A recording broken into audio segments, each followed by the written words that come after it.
ধান লাগানোর জন্য জমি প্রস্তুত করা হচ্ছে। আচ্ছা, এই যে আমার ভাগ্নে এবং লক্ষণ, তোমাদের কাছে আমি একটা জিনিস জানতে চাই। এটাতে তো মাটি, তাই না? আমরা বাংলা ভাষায় এটাকে মাটি বলি। বিভিন্ন দেশে হয়তো বিভিন্ন নাম আছে। আচ্ছা, এই মাটির বয়স কত লক্ষণ? কি একটা মাটি তুমি উঁচু করো। হ্যাঁ, এই মাটিটার বয়স কত হতে পারে? কত? ওটা সঠিক জানি না। আচ্ছা, তুমি বলো ভাগ্নে, এই মাটির বয়স কত?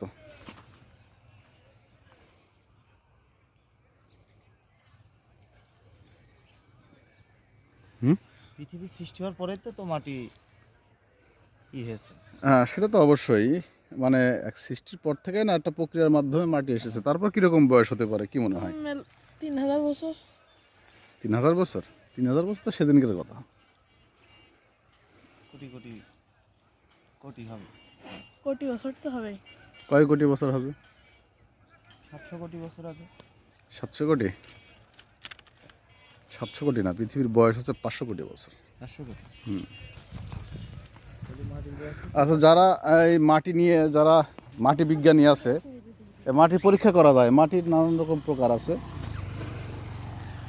যারা এই ভিডিওটি দেখবেন আপনারা, বিশেষ করে যদি আমার ফেসবুক ওয়ালে এরকম মাটি বিজ্ঞানী কেউ থাকেন, আপনারা হয়তো জানাবেন যে মাটির বয়স কত, বা মাটি যে এই পর্যায়ে এসেছে, এই পর্যায়ে আসার জন্য মাটির আসলে কেমন সময় লেগেছে, কত কোটি বছর পরে মাটি এই জায়গায় এসেছে, বা মাটির নতুন করে বর্তমানে যে অবস্থায় আছে সেখান থেকে মাটির কনভার্ট হয়ে নতুন কোনো রূপ বা রূপ ধারণ করা, বা কোনো নতুন কোনো পদার্থর সৃষ্টি হওয়ার সম্ভাবনা আছে কি না। যেহেতু মাটিতে প্রচুর রাসায়নিক সার ব্যবহার করা হচ্ছে, সেই কারণে মাটি তার যে মূল গুণাগুণ, সেই গুণাগুণ সে কতদিন ধরে রাখতে পারবে, সেটি এখন একটি বড় প্রশ্ন। তো যারা এই ভিডিওটি দেখছেন, যদি এরকম কেউ থেকে থাকেন যাদের মাটি সম্পর্কে ধারণা আছে, তারা একটু কমেন্টে জানাবেন। সবাইকে ধন্যবাদ।